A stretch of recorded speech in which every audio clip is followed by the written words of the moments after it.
yr ymerodres, sef mam yr ymerawdwr ac un o'r gwehyddion.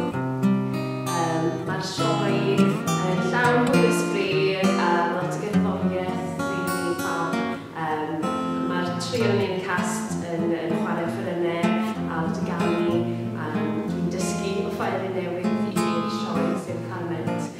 So gawn ni weld sy'n mynd. Lot o hwyl.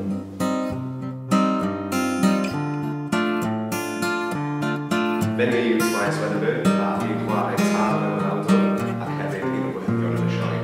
Mae'r sioe yn rili cyffrous, mae hyd o cyfraniaeth live sydd yn dod mas yn dde, chwarae gitar a banjo, a mae jyst sioe rili neis i ddod i gweld yn amser Nadolig a mae'r stori yn wych yna.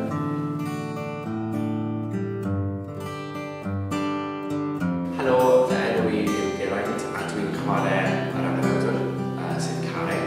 Mae'r sioe amdano Carreg yn fachgen ifanc a ni'n gweld shwd mae Carreg yn datblygu o ymerawdwr ifanc i ymerawdwr hŷn a gyd o'r pethau mae'n dysgu yn ei hun a yn enwedig